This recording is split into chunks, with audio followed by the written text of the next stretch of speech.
building a prepared food storage store can add up big time when we're talking about money, right? And there's no way, for most of us, I should say, the majority of us cannot just go out overnight and stock our stores. In fact, I would recommend that even if you were to have the means to do that, which amazing, good for you, I would actually recommend not doing that because, as I talked about in my last Living Prepared video, there are things that you will learn about what your family eats unless you're tracking already super carefully and you know what you're eating and you know how to store things and you've been researching for a long time, but it's a learning curve, right? Like, I'm still learning a lot of things. I've only been on this journey for a few years, and there are people out there that have been doing this for a very long time that are still learning things.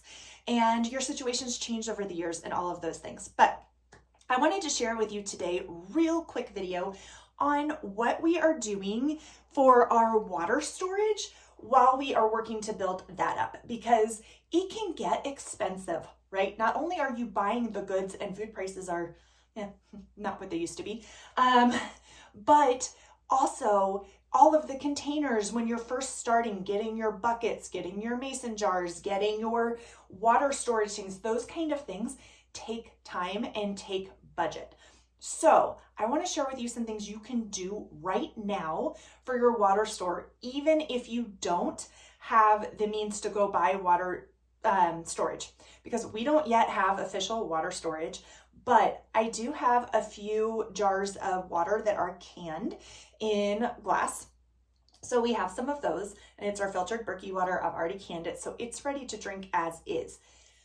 We also have, I'm starting to grab just basic gallons of water when I go to the store. So just adding 1 gallon of water on each time I go to the store so that we can build that up. They recommend at least a half gallon. I would say a gallon per person per day that you are preparing for, so that in any of those situations, if you were to not have water, you have it.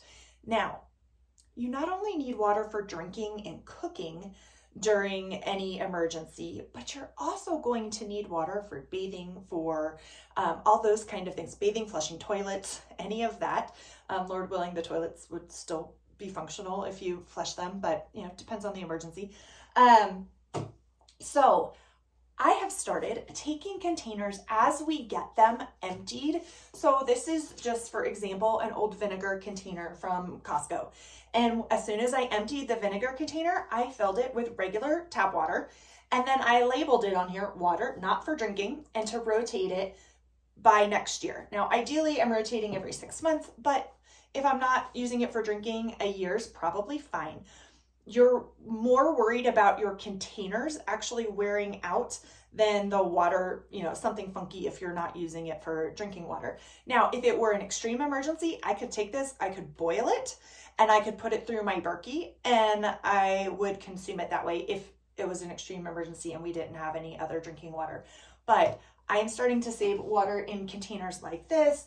And jars, remember that an empty jar takes up just as much space as a full jar does. So when you empty a convenience meal jar and you have consumed that and you're not ready to can with it yet, fill that with water and put it on the shelf. Or if you have, we've got some gallon jars from Azure Standard that are fantastic. We get the raw honey in there partly because I want the jar when it's done.